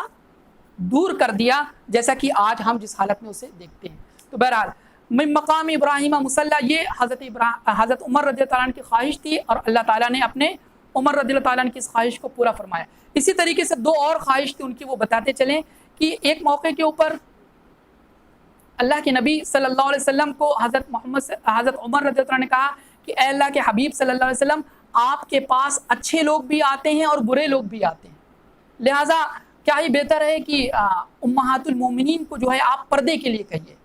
یعنی وہ پردے کے لیے کریے۔ لہٰذا اللہ تعالیٰ نے حجاب کا حکم نازل کیا، تو یہاں پر بھی حضرت عمر رضی اللہ تعالیٰ عنہ کی خواہش پوری ہوئی۔ اسی طریقے سے ایک اور موقع تھا جب آپ سورہ مجادلہ پڑھیں گے، سورہ مجادلہ میں کیا تھا کہ ایک موقع کے اوپر پیارے نبی صلی اللہ علیہ وسلم جو ہیں وہ اپنی ازواج سے کچھ ناراض ہو گئے تھے کچھ مسئلے پر اور وہ ان سے الگ ہو گئے تھے، تو بعض لوگوں نے سمجھا کہ اللہ کے نبی صلی اللہ علیہ وسلم نے انہیں طلاق دے دی، حالانکہ معاملہ ایسا نہیں تھا، اور حضرت عمر رضی اللہ عنہ نے بھی یہی سمجھا کہ لگ رہا کچھ ایسا ہی معاملہ ہے، تو حضرت عمر رضی اللہ تعالیٰ عنہ آتے ہیں اور امہات المومنین کے پاس ایک ایک کر کے جاتے ہیں اور ان کو سمجھاتے ہیں کہ آپ لوگوں نے کیوں پیارے نبی صلی اللہ علیہ وسلم کو تکلیف دی اور کیوں ان کو ساتھ ایسا کیا۔ تو یہ جب وہ واضح و نصیحت کر رہے تھے تو آخر میں جس امہات المومنین میں سے جس ماں کے پاس حضرت عمر رضی اللہ تعالیٰ عنہ گیا، ان کو سمجھا رہے تھے کہ آپ کو ایسا نہیں کرنا چاہیے تھا، اگر آپ لوگ ایسا کریں گے تو بہت ممکن ہے اللہ تعالیٰ آپ لوگوں کی بجائے اللہ تعالیٰ کے نبی حضرت محمد صلی اللہ علیہ وسلم کو ایسی بیویاں دے کہ وہ کون ہو، عابدات سائحات سیبات و ابکارا، یعنی 6-7 وصف ہیں، 6-7 کوالٹیز ہیں کہ وہ ایسی ہوں گی جو اللہ کی نیک بندیاں ہوں گی، قانتات جو قناعت پسند ہوں گی، اسی طریقے سے جو ہے وہ سائحات سیبات و ابکارا، کئی ساری چیزیں ہیں ان کے اندر یہ وصف ہوگا۔ تو آخر میں جس ازواج جس بیوی کے پاس گئے تھے انہوں نے کہا اے عمر کیا پیارے نبی صلی اللہ علیہ وسلم ہمیں واعظ و نصیحت کرنے کے لیے کافی نہیں تھے کہ آپ بھی آئیں ہمیں نصیحت کرنے؟ تو لہٰذا یہ چیز اللہ تعالیٰ کو لگتا ہے پسند نہیں آئی. اللہ تعالیٰ نے فوراً سورہ مجادلہ کی وہ آیت نازل کی، وہ کیا ہے؟ عَصَىٰ رَبُّهُ إِن طَلَّقَكُنَّ أَن يُبْدِلَهُ أَزْوَاجًا خَيْرًا مِّنكُنَّ مُسْلِمَاتٍ مُّؤْمِنَاتٍ قَانِتَاتٍ تَائِبَاتٍ عَابِدَاتٍ سَائِحَاتٍ سَيِّبَاتٍ وَأَبْكَارًا. عَصَىٰ رَبُّهُ قریب ہے آپ کا رب، ان طَلَّقَكُنَّ کہ اگر تم لوگوں کو وہ طلاق دے دے، یعنی اس وقت کی جو ازواج تھی، اگر ان کہتے ہیں کہ قریب ہے آپ کا رب اگر ان لوگوں کو تم لوگوں کو طلاق دے دے ایوب دلہو، تو اللہ تعالیٰ ان کے بدلے ایسی بیویاں عطا فرمائیں گے اپنے نبی کو جن کے اندر یہ خاصیت ہوگی. تو لہٰذا یہ بھی حضرت عمر رضی اللہ عنہ نے جیسا کہا تھا ٹھیک اسی طریقے سے سورہ مجادلہ کی یہ آیت نازل ہوئی. تو لہٰذا حضرت عمر رضی اللہ عنہ سے کہا کرتے تھے کہ 3 جگہ اللہ تعالیٰ نے میری موافقت کی، یعنی ہم نے جو کہا اللہ تعالیٰ نے اس چیز کو نازل کر دیا. تو بہرحال یہ حضرت عمر کے مناقب میں سے تھا، ان کے فضائل میں سے تھا، اس لیے ہم نے آپ کے سامنے بیان کیا. وَاتَّخِذُوا مِن مَقَامِ إِبْرَاهِيمَ مُصَلًّى، اور ابراہیم علیہ السلام کے مقام کو وہاں نماز کی جگہ بناؤ. وَأَعِدْنَا إِلَىٰ إِبْرَاهِيمَ وَإِسْمَاعِيلَ أَن طَهِّرَ بَيْتِيَ لِلطَّائِفِينَ، اور ہم نے ابراہیم اور اسماعیل کو تاکید کی. عہدنا سے الى ابراہیم و اسماعیل، ہم نے ابراہیم علیہ السلام کو اور اسماعیل علیہ السلام کو یہ تاکید کی، یہ حکم دیا. کس بات کا حکم دیا؟ ان طہر بیتیا، میرے گھر کو، ان طہر وہ دونوں کیا رکھے؟ پاک رکھے. کن چیزوں سے؟ بتوں سے، خاص طور سے بتوں سے. اسی طریقے سے دیگر جو غلاظت ہے، لیکن سب سے مین چیز کیا ہے؟ ان طہر بیتیا، میرے گھر کو بتوں سے تم لوگ پاک رکھنا. اسی طریقے سے دیگر جو غلاظتیں ہیں ان چیزوں سے پاک رکھنا. اور اسی آیت سے علماء نے استدلال کیا ہے کہ جو اللہ تعالیٰ کا گھر ہے اس کو ہر طرح کی غلاظتوں سے جو ہے وہ پاک رکھنا چاہیے. نبی صلی اللہ علیہ وسلم کی حدیث ہے جس میں ہماری رہنمائی ہے کہ اللہ تعالیٰ کے گھر کو جو ہے وہ پاک صاف رکھو، اسے معطر رکھو، خوشبو والا رکھو. اسی طریقے سے وہاں لائٹ کا جو ہے وہ انتظام کرو. تو بہرحال ان طہر بیتیا، اللہ تعالیٰ کیا فرماتے ہیں حضرت ابراہیم اور اسماعیل سے؟ جب ان لوگوں نے اس چیز کو بنا دیا، اللہ تعالیٰ کے گھر کی تعمیر ہو گئی، تو اللہ تعالیٰ ابراہیم اور اسماعیل علیہ السلام کو حکم دے رہے کہ آپ دونوں میرے گھر کو پاک رکھیے، صاف ستھرا رکھیے. کن لوگوں کے لیے؟ للطائفین والعاکفین. تو طائفین یہ خاص طور سے جو طواف کرنے والوں کے لیے، والعاکفین. اور اسی طریقے سے عبداللہ ابن عباس کا ایک قول یہ بھی ہے کہ طائفین اور عاکفین سے مراد یہ کہ وہ لوگ جو باہر سے آ رہے ہیں اللہ تعالیٰ کے گھر کا حج کرنے، جو لوگ باہر سے آ رہے ہیں ان کے لیے لفظ طائفین کا استعمال ہوا ہے. والعاکفین، اور جو وہیں کے مقیم لوگ ہیں ان کے لیے عاکفین کا لفظ استعمال ہوا ہے. اور اسی طریقے سے والرکع السجود، رکوع کرنے والوں اور سجدہ کرنے والوں، یعنی مراد یہی کہ جو نماز پڑھنے والے، یعنی نماز پڑھنے والوں اور حج کرنے کے لیے دور سے آنے والے یا مقیم لوگ، ان سب لوگوں کے لیے آپ اے ابراہیم اور اسماعیل علیہ السلام اس گھر کو پاک صاف رکھیے. تو لہٰذا الحمدللہ آج بھی ہم دیکھتے ہیں کہ سعودی عرب میں اللہ تعالیٰ کے گھر کی صفائی ستھرائی کا جو بہترین انتظام ہے وہ اپنے آپ میں مثال ہے. تو ان طہر بیتیا للطائفین والعاکفین والرکع السجود، یہ اللہ کا حکم تھا، اور یہ حکم عام ہے کہ جہاں کہیں بھی اللہ تعالیٰ کا گھر ہے، اور یہ ہمارے اوپر حق ہے کہ ہم اپنی مساجد کو صاف ستھرا رکھیں اور خود کوشش کریں کہ اللہ تعالیٰ کے گھر کو صفائی ستھرائی کا کام خود اپنے ہاتھ سے کرنا. یہ بہت بڑی اللہ تعالیٰ کی طرف سے جو ہے وہ اللہ تعالیٰ کا احسان ہے، یہ اللہ کی توفیق ہے. اگر یہ چیز ہمیں حاصل ہو رہی ہے کہ ہم اللہ تعالیٰ کے گھر کی صفائی کریں، اس میں کوئی آر یا کوئی شرم کی بات نہیں، بلکہ آگے بڑھ کے ہمیں اللہ تعالیٰ کے گھر کی صفائی ستھرائی کا خیال کرنا چاہیے. تو یہ حکم تھا ابراہیم علیہ السلام اور اسماعیل علیہ السلام کو کہ اللہ تعالیٰ کے گھر کو طائفین اور عاکفین اور نماز پڑھنے والوں کے لیے جو ہے وہ صاف ستھرا رکھیں. وَإِذْ قَالَ إِبْرَاهِيمُ رَبِّ اجْعَلْ هَٰذَا بَلَدًا آمِنًا وَارْزُقْ أَهْلَهُ مِنَ الثَّمَرَاتِ. اور یاد کرو جب ابراہیم علیہ السلام نے کہا اے ہمارے رب اجعل بنائیے، ہاذا اسے، بلدن آمینہ اس مکہ کو امن والا شہر بنائیے، وَارْزُقْ أَهْلَهُ مِنَ الثَّمَرَاتِ اور اس کے اہل کو، ثمرات کے معنی جو ہوتا ہے وہ پھل ہوتا ہے، لیکن یہاں مراد یہ کھانے پینے کی چیزیں، ثمرات اور کھانے پینے کی جو چیزیں ہیں وہ آپ انہیں عطا فرمائیے. من آمن منہم باللہ والیوم الآخر، ان میں سے جو اللہ اور آخرت کے دن کے اوپر ایمان رکھتے ہیں. یعنی ابراہیم علیہ السلام نے کیا کہا تھا کہ میری اولاد میں سے یا اس شہر کے اندر جو کوئی بھی مومن ہیں، آخرت کا ایمان رکھنے والے ہیں، اللہ تعالیٰ آپ ان کو جو ہے پھل دیجیے اور آپ جو ہے اس شہر کی جو ہے وہ حفاظت کریے، اس کو امن والا بنائیے۔ تو اللہ تبارک و تعالیٰ نے حضرت ابراہیم علیہ السلام کی اس دعا کے اوپر کیا کہا، قال ومن کفر فامتعه قلیلا ثم اضطره الى عذاب النار، ومن کفر، جس نے کفر کیا، فامتعه قلیلا، تو وہ کچھ دن تو اس کو بھی فائدہ ملے گا۔ یعنی اللہ تعالیٰ کیا کہہ رہے ہیں کہ یہ دنیا جو ہے، اس دنیا کے اندر جب پیدا ہم نے کیا ہے، جب ہم نے پیدا کیا ہے تو ہمارا یہ حق ہے کہ ہم انہیں روزی بھی پرووائڈ کریں۔ اسی لیے اللہ کے نبی صلی اللہ علیہ وسلم کے اوپر ایک آیت اس طرح بھی نازل ہوئی جس کا مفہوم یہ ہے کہ اگر اس بات کا خدشہ نہ ہوتا کہ اہل ایمان جو ہے وہ اپنے ایمان سے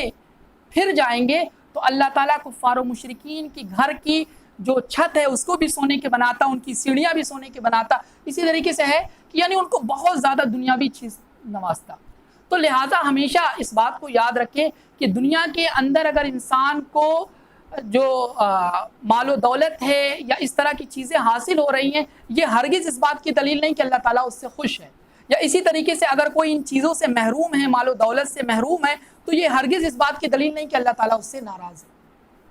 تو یہ یاد رکھیں کہ اللہ تعالیٰ کی نظر میں دنیا کی کوئی اہمیت نہیں ہے، بلکہ اللہ تعالیٰ نے دنیا کا اصل مقصد کیا ہے کہ لیبلوکم ایکم احسن عملا، اللہ تعالیٰ ہر انسان کو آزما رہا ہے کہ تم میں سے کون اچھا عمل کر رہا ہے۔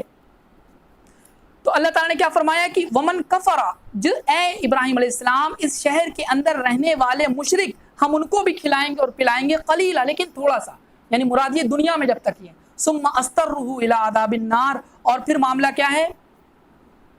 اور پھر آخرت پر ایمان رکھتے ہیں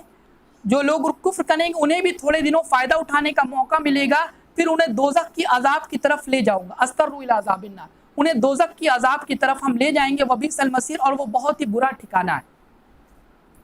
تو گویا اس آیت میں اللہ تبارک و تعالیٰ نے اپنی اس سنت کو بیان کر دیا کہ دنیا میں انسان اگر اللہ تعالیٰ کی نافرمانی کر رہا ہے، اس کے باوجود بھی ظاہری طور پر جسے ہم نعمت سمجھتے ہیں وہ چیزیں اسے حاصل ہو رہی ہیں، تو یہ ہرگز اس بات کی دلیل نہیں کہ اللہ تعالیٰ اس سے خوش ہے، بلکہ اللہ تعالیٰ کیا کہہ رہے ہیں کہ اللہ تعالیٰ کافروں کو موقع دیتے ہیں، ظالموں کو موقع دیتے ہیں، لیکن جب اس کا وقت پورا ہو جاتا ہے تو پھر اللہ تعالیٰ نے کیا کہا کہ جب اس کا وقت پورا ہو جاتا ہے تو پھر ان اخذہ علیم شدید، اللہ تعالیٰ کی پکڑ بڑی زبردست ہے۔ جب وقت آ جاتا ہے، چاہے وہ فرعون ہو، جب اس کا وقت آ گیا تو پھر اللہ تعالیٰ نے اسے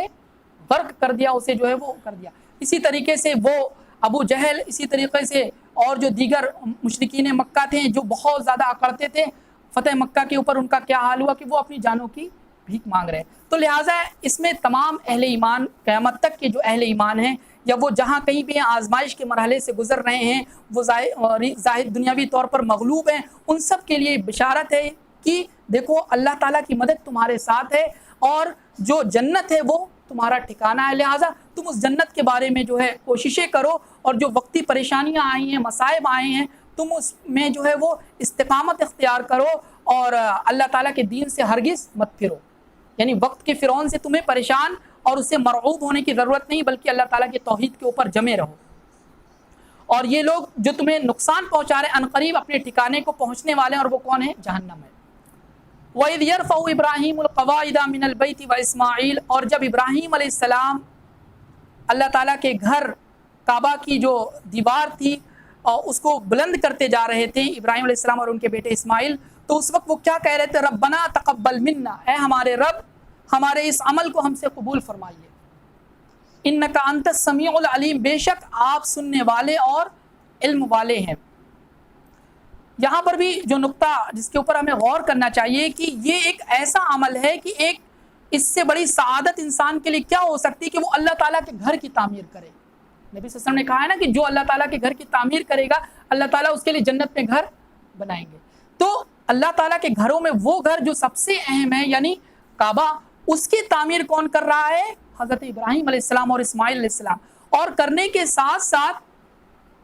دل اسی بات پر پریشان ہے کہ اللہ تعالیٰ ہمارے اس عمل کو قبول فرما لے۔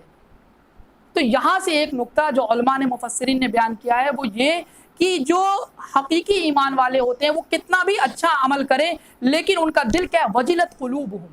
ان کا دل ڈرتا رہتا ہے پتہ نہیں اللہ تعالیٰ قبول فرمائیں گے کہ نہیں فرمائیں گے۔ تو یہ یاد رکھیے اعمال کے سلسلے میں یہ 3 اسٹیپ ہیں، وہ اللہ تعالیٰ سے دعا مانگنا چاہیے۔ فرسٹ اسٹیپ کیا ہے کہ ہمیشہ اللہ تعالیٰ سے یہ دعا مانگنا چاہیے، اللہ ہمیں نیکی کی توفیق دے، اللہ تعالیٰ آپ ہمیں نیک کام کرنے کی توفیق دے۔ سیکنڈ اسٹیپ کیا ہے کہ جب ہمیں نیک کام کہ اللہ ہمیں توفیق دے دے تو بار بار ہم اپنی نیت کو چیک کرتے رہیں، جیسا کہ اہل علم میں سے ایک نے کہا ہے کہ جب تم کسی کام کو کرو، نیک کام کو کرو، تو اپنے ارادے کو چیک کرتے رہو۔ اگر تمہارا ارادہ یہ ہے میں اللہ کی رضا کے لیے کر رہا ہوں تو پھر اس کو کنٹینیو رکھو، اس کو کرتے رہو۔ لیکن اگر یہ آ گیا کہ نہیں اس میں اللہ کی رضا کے علاوہ اور بھی کچھ ہے تو اب شرک ہو گیا، اب شرک ہو گیا، اب تمہیں وہیں سے فوراً بیک ہو جانا، اس کام کو چھوڑ دو۔ اور اس سلسلے میں جو سب سے بڑی جو سب سے بڑی دلیل ہمارے پاس ہے وہ کون ہے؟ پیارے نبی صلی اللہ علیہ وسلم کی وہ حدیث ہے جس کا مفہوم ہے کہ قیامت کے دن ایک شہید کو لایا جائے گا، اسی طریقے سے ایک عالم کو لایا جائے گا، اسی طریقے سے ایک سخی کو لایا جائے گا، اور ایک ایک کر کے سب کو بلایا جائے گا اور پوچھا جائے گا اس شہید سے، صرف اس حدیث کا مفہوم بیان کر رہے ہیں وقت کی کمی کی وجہ سے، کہ اس شہید سے پوچھا جائے گا کہ بھائی تم نے کیا کیا؟ کہا اللہ تعالیٰ ہم نے آپ کے راستے میں جہاد کیا، اس طریقے سے جہاد کیا یہاں تک کہ ہم شہید ہو گئے۔ اللہ تعالیٰ نے کہا ہاں بات صحیح ہے، تم نے جہاد کیا اور تم شہید بھی ہو گئے، لیکن تمہاری نیت کیا تھی کہ تم لوگوں کے درمیان تم مشہور ہو جاؤ گے؟ تمہاری نیت یہ تھی کہ ارے بڑا زبردست، بڑا بہادر تھا، بڑی زبردست طریقے سے اس نے کافروں سے لڑا، تو تمہاری یہ نیت تھی، لہذا دنیا میں تمہارا نام ہو گیا، یہاں پر تمہارا کوئی حصہ نہیں، اور پھر اللہ تعالیٰ حکم دیں گے اور فرشتے اسے گھسیٹ کر لے جا کر جہنم میں ڈال دیں گے۔ اسی طریقے سے وہ عالم بھی ہے جس نے دنیا میں علم اس لیے حاصل کیا تاکہ لوگ اسے کہیں گے کہ عالم صاحب، مولوی صاحب، مفتی صاحب، یہ اس کا نظریہ تھا، لہٰذا دنیا میں تم نے وہ چیزیں حاصل کر لی، دنیا میں لوگ تمہیں بہت بڑا مفتی اور وہ سمجھتے، لہٰذا یہاں پر تمہیں کچھ نہیں ملنے والا، اس کو بھی جہنم میں ڈال دیں۔ اسی طریقے سے تیسرا وہ سخی ہے جس نے بہت کچھ خرچ کیا، اللہ تعالیٰ کہے گا ہاں خرچ تو کیا، لیکن تمہاری نیت کیا تھی کہ تم مشہور ہو جاؤ سخی کی حیثیت سے، لہٰذا وہ تو ہو گیا۔ تو یہ حدیث ہمارے لیے دلیل ہے کہ بار بار ہمیں جو ہے اپنے عمل کو دیکھنا چاہیے، اور اسی لیے امام بخاری رحمہ اللہ نے اپنی کتاب میں جو سب سے پہلے حدیث کو بیان کیا وہ یہی انما الاعمال بالنیات، کہ عمل کا جو دار و مدار ہے وہ نیتوں پر ہے، لہٰذا نیت جب خالص رہے گی میرے بھائی تبھی اللہ تعالیٰ ہمارے اعمال کو قبول فرمائے۔ اعمال کی قبولیت کی جو شروط ہیں وہ دو، پہلی چیز یہ اخلاص، اور دوسری چیز نبی کریم صلی اللہ علیہ وسلم کا طریقہ۔ جب یہ دو چیزیں کی مہر لگ جائے گی تب انشاءاللہ اللہ تعالیٰ کی ذات سے امید ہے ہمارا وہ عمل قبول۔ اور اسی طریقے سے اگر ہم کوئی کام کتنے ہی خلوص سے کریں لیکن وہ نبی صلی اللہ علیہ وسلم کا طریقہ تو ہے ہی نہیں، اللہ کی رضا کے لیے کر رہے ہیں لیکن وہ ہمارے نبی کا حکم ہے ہی نہیں، تو ظاہر سی بات ہے وہ بھی ہمارے لیے وبال بن جائے گا، اللہ تعالیٰ اسے ہمارے اوپر رد کر دیں گے۔ تو اچھے طریقے سے یاد رکھیے جب بھی ہم کوئی بھی عمل کریں پہلی چیز یہ دیکھ لیں ہم اللہ کی رضا کے لیے کر رہے ہیں، اور دوسری چیز ہمارا یہ عمل نبی کریم صلی اللہ علیہ وسلم کے طریقے کے مطابق ہے، سنت سے ثابت ہے، تب ہمیں اسے کریں گے تو اللہ کے اجر ملے گا۔ تو بہرحال بات یہاں سے نکلی تھی ربنا تقبل منا سے کہ ہم جب بھی کوئی عمل کریں عمل کے سلسلے میں 3 اسٹیپس ہیں۔ پہلی چیز اللہ سے توفیق مانیں، اللہ تعالیٰ ہمیں آپ نیک عمل کی توفیق دیجیے۔ دوسری چیز جب ہمیں نیک عمل ہم کریں تو بار بار اپنی نیت کو چیک کرتے رہے کہ ہم اللہ کے لیے کر رہے ہیں، ہم اللہ کے لیے کر رہے ہیں، ہم اللہ کو راضی کرنے کے لیے کر رہے ہیں اور ہماری کوئی غرض مقصد نہیں ہے۔ اور تیسری چیز کیا ہے؟ ربنا تقبل منا، جب اس کام کو ہم کر ڈالیں تو اب بار بار اللہ سے یہ دعا کریں اللہ ہم نے فلاں عمل آپ کی رضا کے لیے کیا ہے، اے اللہ تقبل منا، اللہ آپ اسے قبول کر لیجیے، اللہ آپ اسے ہمارے نامہ اعمال میں داخل کر دیجیے، اے اللہ تعالیٰ آپ اس کا اجر ہمیں قیامت میں عطا فرمائیے۔ تو یہ چیز اہل ایمان کو چاہیے، اور یہی سلف کا طریقہ تھا، یہی صحابہ کا طریقہ تھا کہ وہ اللہ تعالیٰ سے اپنے اعمال کی جو ہے وہ شرف قبولیت کی دعا کرتے تھے، اللہ ہمارے عمل کو قبول کرے۔ عام طور سے دیکھا یہ جاتا ہے کہ انسان اس تیسری والی چیز کو نظر انداز کر دیتا، اس کو زیادہ اہمیت نہیں دیتا، لہٰذا ہمیں اسے نظر انداز نہیں کرنا چاہیے۔ جب بھی ہم چاہے نماز پڑھیں، چاہے کوئی بھی نیک عمل کریں، صدقہ خیرات کریں، اللہ سے دعا بھی یہ کرتے رہیں اللہ تعالیٰ ہمارے اس عمل کو قبول کر لیجئے۔ تو بہرحال ربنا تقبل منا، وہ حضرت ابراہیم علیہ السلام، اسماعیل علیہ السلام اللہ سے دعا کر رہے تھے، اللہ ہمارے اس عمل کو قبول کریے، بے شک آپ سننے والے ہیں، علم والے ہیں۔ ربنا وجعلنا مسلمین لک ومن ذریتنا امۃ مسلمۃ لک، اور یہ بھی دعا حضرت ابراہیم علیہ السلام کی تھی، ربنا اے ہمارے رب، وجعلنا اور ہمیں مسلمین ہمیں بنائیے، مسلمین یعنی ہم دونوں کو کیا بنائیے؟ مطیع و فرما بردار۔ اسلمت لرب العالمین، حضرت ابراہیم علیہ السلام نے کیا کہا تھا؟ اسلمت لرب العالمین، اللہ رب العزت جو سارے جہاں کا رب ہے اس کے سامنے میں نے اپنے آپ کو جھکا دیا، اس کے احکام کے سامنے، اس کی ذات کے سامنے ہم نے اپنے آپ کو جھکا دیا کہ اب اے اللہ جو آپ حکم دیں گے ہم وہی کریں گے، جس چیز کو آپ حرام قرار دیں گے ہم اس چیز سے رک جائیں گے، جس چیز کو آپ نے حلال قرار دیا ہم اس چیز کو کریں گے۔ تو یہ کیا ہے؟ ربنا وجعلنا مسلمین لک، پہلی چیز انہوں نے یہ دعا مانگی، اے اللہ ہم دونوں کو مطیع و فرما بردار بنائیے۔ لہٰذا ہمیں بھی یہی دعا اللہ تعالیٰ سے کرتے رہنا چاہیے کہ اللہ تعالیٰ ہمیں جو ہے وہ اپنا مسلم بندہ بنائیے، ہم آپ کے ہر حکم کو خوشی خوشی قبول کرنے والے ہوں، جس چیز کو ہمارے دل کی کیفیت اللہ تعالیٰ آپ اس طرح سے کر دیجئے کہ جو چیز حرام ہے ہمارا دل اس سے متنفر ہو، ہم اس سے نفرت کریں، اور اے اللہ جو چیز آپ کو پسند ہے وہ ہمارے دل کو پسند آ جائے۔ تو یہ اللہ تعالیٰ سے دعا کرنا چاہیے، ربنا وجعلنا مسلمین لک، جو ہمارے ابراہیم علیہ السلام اور اسماعیل علیہ السلام نے دعا کی تھی، ومن ذریتنا امۃ مسلمۃ لک، اور ان باپ بیٹے نے، ان دونوں نبیوں نے یہ دعا بھی مانگی کہ ہماری ذریت میں سے بھی ایک امت کو ایسا پیدا فرمائیے جو کیا ہو؟ مسلمۃ لک، اے اللہ آپ کی مطیع و فرما بردار ہو۔ تو لہٰذا اللہ تبارک و تعالیٰ نے اپنے نبی حضرت ابراہیم کی اور ان کے بیٹے اسماعیل کی اس دعا کو قبول فرمایا کہ بہت سارے اللہ تعالیٰ کے نیک بندے اور امت ایسی آئی جو کہ مسلم تھی، اور وہ لوگ اصل توحید کے اوپر قائم تھے، اور آخر میں حضرت محمد صلی اللہ علیہ وسلم بھی جو ہے وہ اسی دعا کا ثمرہ ہیں۔ جیسا کہ ایک موقع کے اوپر پیارے نبی صلی اللہ علیہ وسلم سے صحابہ نے عرض کیا، اے اللہ کے حبیب آپ اپنے آغاز کے بارے میں کچھ بتائیے، اے اللہ کے حبیب صلی اللہ علیہ وسلم آپ کچھ اپنے بارے میں بتائیے، آپ کے آغاز کے بارے میں بتائیے۔ تو پیارے نبی صلی اللہ علیہ وسلم نے 3 باتیں کہی۔ کیا کہا؟ کہا میں اپنے باپ ابراہیم علیہ السلام کی دعا ہوں، میرے باپ ابراہیم علیہ السلام نے دعا کی تھی، اسی کی وجہ سے اللہ تعالیٰ نے جو ہے وہ مجھے پیدا کیا۔ اسی طریقے سے کہا کہ میں حضرت عیسیٰ علیہ السلام کی بشارت ہوں، حضرت عیسیٰ علیہ السلام نے بشارت دی تھی نا کہ آخری نبی آئیں گے ان کا نام احمد ہوگا، تو میں عیسیٰ علیہ السلام کی بشارت ہوں۔ اور کہا کہ میں اپنی ماں کا خواب ہوں، حضرت محمد صلی اللہ علیہ وسلم کی ماں حضرت آمینہ نے خواب دیکھا تھا کہ ان کے جسم سے ایک نور نکلا، اور وہ نور اس نے شام کے محلات کو روشن کر دیا۔ شام یعنی اس وقت ایک طرح سے مکہ سے بہت دور تھا، لیکن کیا کہ ایک جہاں سے وہ نور نکلا، چاہے وہ آپ یوں کہیں کہ وہ توحید کا نور تھا، نبی صلی اللہ علیہ وسلم کی رسالت وہاں تک پہنچے گی، وہاں تک اس کا غلبہ ہوگا، اور وہاں تک اس دین کے ماننے والے ہوں گے، موحدین ہوں گے، مسلمین ہوں گے، وہاں تک یہ پہنچیں گے۔ تو لہٰذا آپ یہ یاد رکھیے، اس آیت سے ایک نقطہ یہ بھی پہنچتا، ایک بات یہ بھی پتہ چلتی ہے کہ اللہ تعالیٰ کا جو دین ہے وہ دنیا کے ہر گھر میں داخل ہوگا، اس دین کا غلبہ ہوگا، کیونکہ پیارے نبی صلی اللہ علیہ وسلم نے کہا تھا کہ شام جو ہے، آخر میں جو شام ہے وہ اہل ایمان کا مسکن ہوگا۔ پیارے نبی صلی اللہ علیہ وسلم کی صحیح احادیث بہت ساری جو ہماری رہنمائی کرتی ہیں کہ حضرت شام ہی وہ جگہ ہے جہاں پر حضرت عیسیٰ علیہ السلام کا نزول ہوگا، اسی طریقے سے شام ہی وہ جگہ ہے جہاں پر تمام موحدین جو ہیں آخر وقت میں جمع ہو جائیں گے، اور پھر ایک فیصلہ کن معرکہ ہوگا اہل ایمان اور اہل کفر کے درمیان، جس میں اللہ تعالیٰ جو ہے حضرت عیسیٰ علیہ السلام کی مدد کے ذریعے جو ہے وہ اہل ایمان جو ہے غالب ہو جائیں گے، اور پھر ایک لمبے زمانے تک جو ہے وہ مسلمانوں کی جو ہے وہ حکومت ہوگی۔ تو بہرحال اللہ کے نبی صلی اللہ علیہ وسلم نے اپنے بارے میں بتایا کہ میں یہ 3 چیزیں کا ذکر کیا کہ میں حضرت ابراہیم کی دعا ہوں، اور میں حضرت عیسیٰ کی بشارت ہوں، اور میں اپنی ماں کا خواب ہوں۔ تو بہرحال یہاں پہلی والی چیز ہمارے موضوع سے متعلق تھی، ومن ذریتنا امۃ مسلمۃ لک، کہ ہماری ذریت میں سے، ہمارے اولاد میں سے اے اللہ تعالیٰ آپ ایسی امت کو پیدا فرمائیے جو آپ کی مطیع و فرما بردار ہو۔ وَأَرِنَا مَنَاسِكَنَا وَتُبْ عَلَيْنَا، اور اے اللہ تعالیٰ ہمیں مناسک کہتے ہیں اللہ تعالیٰ اپنی عبادت کے طریقے کو، ہم کیسے آپ کی عبادت کریں۔ آپ نے ہمیں یہ توفیق تو دے دی کہ ہم نے آپ کی توحید کو اختیار کر لیا، لیکن اب مناسک ہم کس طریقے سے آپ کی عبادت کریں کہ آپ ہم سے خوش ہو جائیں اور آپ ہم سے راضی ہو جائیں۔ وَتُبْ عَلَيْنَا، اور اے اللہ تعالیٰ آپ ہمیں جو ہے وہ معاف فرما دیجئے، اِنَّكَ أَنْتَ التَّوَّابُ الرَّحِيمُ، بے شک آپ معاف کرنے والے اور رحم کرنے والے۔ لہٰذا اللہ تعالیٰ نے حضرت ابراہیم علیہ السلام کو جو مناسک تھے، خاص طور سے جو حج کے مناسک ہیں، ایک روایت ہے غالباً ابن ابی حاتم کی وہ روایت ہے کہ جس میں باقاعدہ حضرت جبریل علیہ السلام آتے ہیں اور حضرت ابراہیم علیہ السلام کا ہاتھ پکڑ کر وہ تمام جگہ، چاہے وہ مشعر حرام ہو یا عرفہ ہو یا اور بھی جو حج سے متعلق جو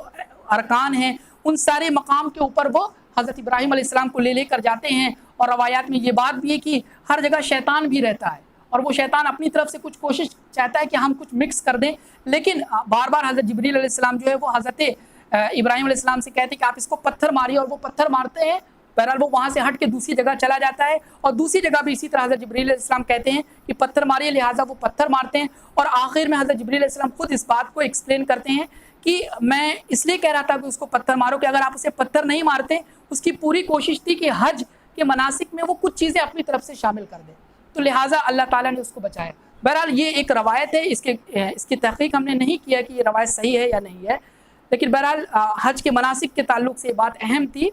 تو ہم نے اسے بیان کیا۔ وہ ارینا مناسکنا، اے اللہ تعالیٰ آپ ہمیں آپ کی عبادت ہم کیسے کریں ان طریقوں کو آپ ہمیں بتائیے، اور وتب علینا ہم آپ سے توبہ کرتے ہیں،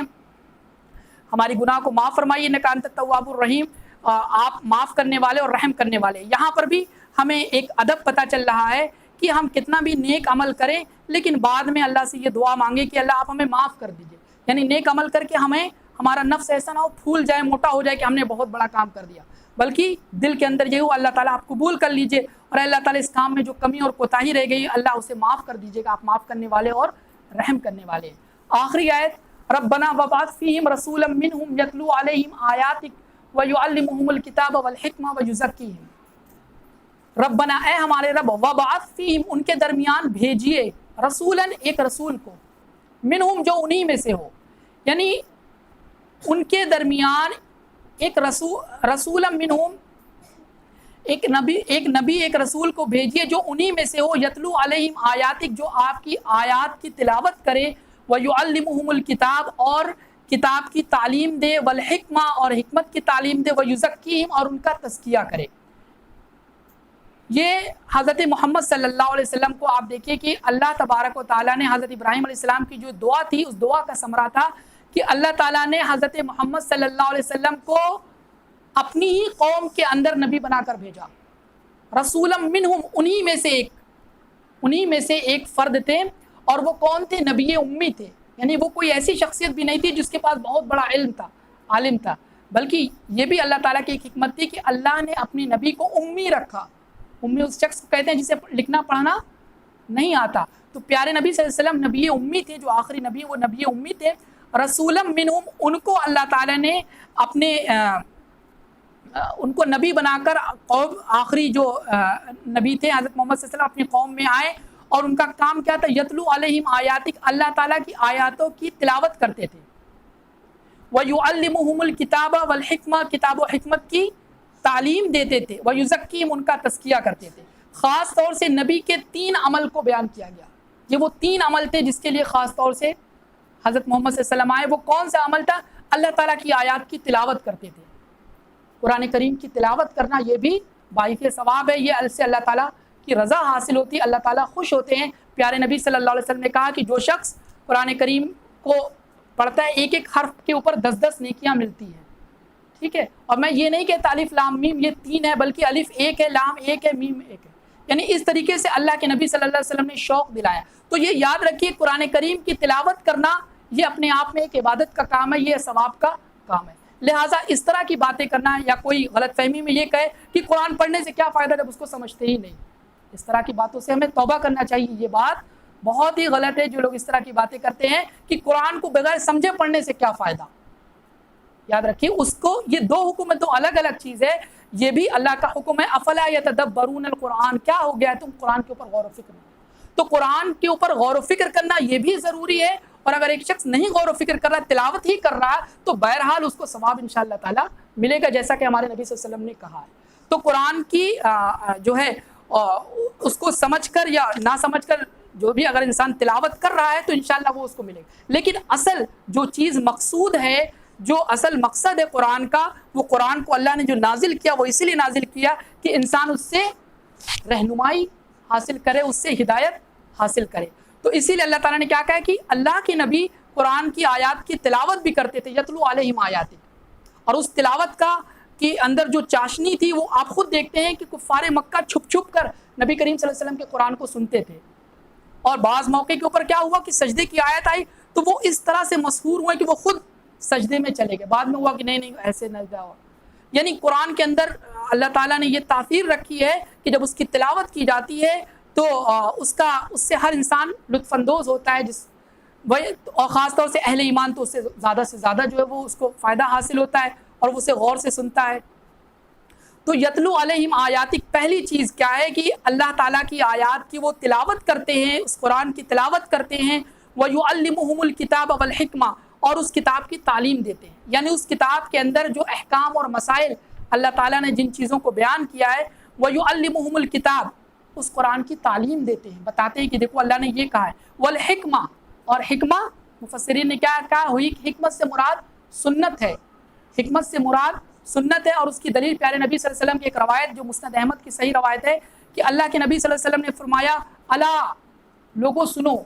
الا جب کسی کو اپنی طرف متوجہ کرنا ہو تو عربی میں کہتے ہیں الا انی اوتیت القرآن ومثلہ معہ، لوگوں سنو میرے اوپر قرآن نازل کیا گیا اور اسی کے مثل ایک اور چیز، اس سے مراد کیا ہے، یہ وہی سنت ہے۔ تو پتہ کیا چلا کہ اس قرآن کی جو شرح ہے، اس قرآن کی جو تشریح ہے، وہ پیارے نبی کریم صلی اللہ علیہ وسلم کی صحیح احادیث ہے۔ تو کوئی بھی قرآن کی آیت ہو، اس کو سمجھنے کا جو طریقہ سلف کا رہا ہے وہ کیا کہ قرآن کی آیت کو سب سے پہلے ہم قرآن کی دوسری آیت سے سمجھنے کی کوشش کرتے ہیں، کیونکہ اللہ تعالیٰ ایک چیز کو کہیں اجمالاً مختصراً بیان کرتے ہیں اور اسی کی کہیں پر جا کر اس کو تفصیل سے بیان کرتے ہیں۔ تو لہٰذا قرآن کو سمجھنے کا سب سے بہترین طریقہ جو سلف کا طریقہ تھا وہ کون سا طریقہ تھا کہ قرآن کو قرآن کی آیات کے ذریعے سمجھو، اور کہیں پر اس کی تفسیر نہیں مل رہی تب سلف کا طریقہ کیا تھا، وہ نبی کریم صلی اللہ علیہ وسلم کی صحیح احادیث کی طرف رخ کرتے تھے۔ تو پتہ یہ چلا کہ قرآن کو سمجھنے کے لیے ہم محتاج ہیں کس بات کے کہ ہم قرآن کو قرآن کی آیات کے ساتھ ساتھ نبی کریم صلی اللہ علیہ وسلم کی سنت کو، صحیح احادیث کو نظر انداز کر کے کوئی یہ سمجھتا ہے کہ وہ قرآن کو سمجھ جائے گا تو ہرگز وہ قرآن کو نہیں سمجھے گا، بلکہ وہ گمراہی کے ایسے دلدل میں پھنس جائے گا کہ اسے یہ بھی ہو رہے گا کہ ہم تو قرآن پڑھ لیں، لیکن حالانکہ وہ گمراہ ہو جائے گا، حالانکہ وہ شخص گمراہ ہو جائے گا۔ موقع نہیں ہے، صرف ایک نبی کریم صلی اللہ علیہ وسلم کی حدیث ہے کہ ایک شخص آئے گا آخر زمانے میں اور وہ مسندوں کے اوپر لگائے ہوا ہوگا، اور اس سے کہا گیا وہ مسند کے اوپر ٹیک لگائے گا اور وہ یہ کہے گا میرے لیے قرآن کافی ہے، مجھے اور کسی چیز کی ضرورت نہیں ہے۔ تو پتہ یہ چلا کہ ہمیں قرآن کے ساتھ ساتھ قرآن کی تشریح جو صحیح احادیث ہیں، یا اسی طریقے سے اس کے بعد نمبر آتا ہے صحابہ اکرام کے اقوال کا، اور اس کے بعد سے تابعین کے اقوال کا، ہم تمام جو ہیں اس فہم کے محتاج ہیں، اس کو سمجھے بغیر، اس کو چھوڑ کر اپنی عقل سے ہم سمجھنے کی کوشش کریں گے تو پھر گمراہی ہمارا مقدر ہوگی۔ تو بہرحال یہ ترتیب ہونی چاہیے کہ قرآن کو ہم قرآن اور صحیح احادیث اور صحابہ اکرام کے اقوال کی روشنی میں سمجھنے کی کوشش کریں۔ تو اللہ تعالیٰ نے کتاب فرمایا کہ ہمارے نبی نے قرآن کی آیات کی تلاوت کیا، لوگوں کو سمجھایا، اس کتاب و حکمت کی، قرآن و سنت کی تعلیم دی، ویزکیم، اور تزکیہ کیا۔ تزکیہ کس کا؟ اس دل کا، اس دل کو اس لائق بنایا کہ اس کا انسان کا دل اللہ تعالیٰ کی جنت کی وجہ سے وہ اس کا شوق اس کے اندر پیدا ہو، اور جہنم کا بیان کیا، اسی طریقے سے بتایا کہ برائی کا انجام جو ہے وہ یہ ہوگا، اور اس محنت کا نتیجہ یہ ہوا کہ صحابہ اکرام کے دل ایسے ہو گئے تھے کہ نیک اعمال ہی ان کے دل کی زینت بن گئی تھی۔ اللہ تعالیٰ نے اس کا ذکر قرآن میں بھی کیا ہے کہ ہم نے تمہارے دل کو اچھی چیز کے لیے زینت بخشا، یعنی صحابہ اکرام کے درمیان ایک بڑا کمپٹیشن رہتا تھا نیکیوں کو لے کر کہ وہ زیادہ سے زیادہ نیکی کرنا چاہتے تھے، جیسے حضرت ابو بکر حضرت عمر کے درمیان کافی کمپٹیشن تھا، یا اسی طریقے سے اور بھی صحابہ اکرام وہ چاہتے تھے ہم زیادہ سے زیادہ نیکیاں کرتے، وَيُزَكِّيهِمْ، کیونکہ اللہ کے نبی صلی اللہ علیہ وسلم نے ان کے دلوں کو پاک کر دیا تھا، ان کے دلوں کے اندر حسد، کینہ، بغض، نفرت، یہ تمام چیزوں کو ان کے دل سے نکالا تھا۔ لہٰذا قرآن کا ایک پڑھنے کا جو فائدہ ہے وہ یہ کہ انسان کا تزکیہ ہوتا ہے، انسان کے دل کے اندر اللہ تعالیٰ کا خوف پیدا ہوتا ہے، اللہ تعالیٰ کے کیا حاضری کا جو ہے کہ ہمیں اللہ تعالیٰ کے سامنے کھڑے ہونا ہے اور ہمیں اپنی برائی سے بچنا ہے۔ اسی طریقے سے جو نفس برے کاموں کی طرف ہمیں بلاتا ہے، جب ہم قرآن سے ہمارا تعلق رہے گا تو انشاءاللہ تعالیٰ وہ تمام اخلاقی برائیاں جو ہیں، یا اسی طریقے سے جو فکری برائیاں ہیں، انسان ان تمام چیزوں سے، کیونکہ برائی کا اصل مسکن یا اچھائی کا اصل مسکن جو وہ دل ہوتا ہے۔ اللہ کے نبی کی ایک روایت بھی ہے جس میں اگر یہ دل صحیح ہے تو تم صحیح، اگر یہ غلط ہو گیا، یہ گندا ہو گیا تو پھر تمہارے اعمال جو سرزد ہوں گے وہ بھی گندے ہوں گے۔ تو لہٰذا ہمیں دل کے اپنے تزکیے کے اوپر بھی خاص طور سے کوشش کرنا چاہیے، اور وہ تزکیہ کس سے ہوگا؟ اللہ کے نبی صلی اللہ علیہ وسلم کے اوپر جو قرآن نازل ہوئی، قرآن کا جب ہم پڑھیں گے، ترجمہ پڑھیں گے، اسی طریقے سے نبی کریم صلی اللہ علیہ وسلم کی صحیح احادیث پڑھیں گے، اس میں جو اچھائیاں ان کو اپنے اندر ڈیولپ کرنے کی کوشش کریں گے تو انشاءاللہ تعالی ہمارا تزکیہ ہوگا۔ انکا انت العزیز الحکیم، بے شک اے اللہ تعالیٰ آپ جو ہیں زبردست ہیں اور حکمت والے ہیں. یعنی یہ دعا مانگنے کے بعد حضرت ابراہیم علیہ السلام نے کیا کہا کہ انکا انت العزیز الحکیم، اے اللہ تعالیٰ آپ بڑے ہی زبردست اور حکمت والے ہیں. عزیز اور حکیم یہ دو صفت اللہ تعالیٰ کے یہاں پر بیان کی گئی. عزیز اسے کہتے ہیں جو بڑا ہی زبردست ہو، یعنی کوئی اسے مغلوب نہ کر سکے. یعنی اللہ تعالیٰ ہر چیز کے اوپر غالب ہے. انکا علی کل شیء قدیر، بے شک ان اللہ علی کل شیء قدیر، اللہ تعالیٰ ہر چیز کے اوپر قادر ہے. تو دنیا میں یہ جو وقتی طور پر اللہ نے انسان اور جنات کو جو کچھ اختیار دیے ہیں، ان اختیارات کی وجہ سے اگر وہ اللہ کی نافرمانی، اللہ کے بندوں کے اوپر ظلم و ستم کر رہا ہے، کفر و شرک کر رہا ہے، اور وہ یہ سمجھ رہا ہے کہ کوئی ہمیں پکڑنے والا نہیں ہے، تو یہ آیت کیا کرے؟ نہیں، اللہ تعالیٰ بڑا زبردست ہے. اللہ تعالیٰ جب چاہے گا تمہاری پیشانی کے بال کو پکڑ کر تمہیں پٹک دے گا، تمہیں مغلوب کر دے گا، تمہیں سمندر میں اور زمین کے اندر دھسا دے گا. اور تاریخ اس بات کی گواہ ہے کہ اللہ نے ایسا کیا ہے. بڑے بڑے لوگ جو اپنے زمانے میں سپر پاور تھے، بڑی طاقت تھے، لیکن اللہ نے ان کا حال ایسا کیا کہ وہ بالکل ان کی کوئی حیثیت نہیں ہوئی، وہ ذلیل ہو کر رہ گئے. تو لہٰذا اللہ تعالیٰ نے کیا کہا؟ انکا انت العزیز الحکیم. حضرت ابراہیم علیہ السلام اللہ تعالیٰ کو کہہ رہے ہیں کہ اللہ تعالیٰ آپ بہت ہی زبردست ہیں اور حکیم، اور آپ بہت ہی حکمت والے ہیں. یعنی اللہ تعالیٰ کا جو بھی قول ہے، جو بھی اقوال ہے اور جو بھی افعال ہے، اللہ نے جو کچھ کہا، جو کچھ کیا، وہ سب حکمت سے پر ہے. بعض چیزیں ہمیں سمجھ میں آتی، بعض چیزیں ہمیں سمجھ میں نہیں آتی، لیکن بہرحال جب اللہ کا قول ہے، جب اللہ کا فعل ہے، اللہ نے ہمیں اس چیز کہا ہے، تو ہم یہ جانتے ہیں وہ اللہ تعالیٰ حکمت والا ہے. اور وہ اگر اس نے کسی چیز کو ہمارے لیے حلال کیا ہے تو ضرور وہ ہمارے فائدے کے لیے. اسی طریقے سے بھلے وہ فائدہ ہمیں وقتی طور پر سمجھ میں نہ آئے، اسی طریقے سے کسی چیز کو اللہ نے ہمیں حرام قرار دیا ہے. مثال کے طور پر ایک انسان ہے، سود کوئی سمجھ رہا ہے اس میں کیا دقت ہے، پیسہ بڑھ رہا ہے، اور کوئی زور زبردستی سے تھوڑی ہم لے رہے ہیں، کسی کو دبا کے، یا جیسے وہ لوگ لیتے تھے یہودی، ویسے ہم تھوڑی کر رہے ہیں. ارے بینک میں رکھا ہے، پیسہ آ رہا، سود ہم رکھ لے رہے. تو یاد رکھیے، یہ اللہ تعالیٰ نے جس چیز کو حرام کر دیا وہ قیامت کی صبح تک حرام ہے، اور جو حلال ہے وہ قیامت کی صبح تک حلال رہے گا. یہ ہمارا عقیدہ ہے. تو اللہ تعالیٰ نے کیا کہا؟ انکا انت العزیز الحکیم. اللہ تعالیٰ اپنے اقوال اور افعال میں پر حکمت ہے، اللہ تعالیٰ حکیم ہے. لہٰذا ہمیں چاہیے کہ جو چیز، جو شریعت اللہ نے ہمارے پاس بھیجی ہے، ہم اس میں جو چیز ہمارے لیے حلال ہے ہم اسی کے اوپر اکتفا کریں، حرام سے اجتناب کریں، اس سے بچنے کی ہم کوشش کریں. اللہ تعالیٰ سے دعا ہے جو باتیں ہمارے سامنے آئی ہیں، اس میں جو اچھی باتیں ہیں، عمدہ باتیں ہیں، وہ اللہ تعالیٰ کی طرف سے، اللہ تعالیٰ ہمیں اس کے اوپر عمل پیرا ہونے کی توفیق عطا فرمائے. اقول قولی ھذا واستغفر اللہ لی ولکم ولسائر المسلمین فاستغفروہ انہ هو الغفور الرحیم. السلام علیکم.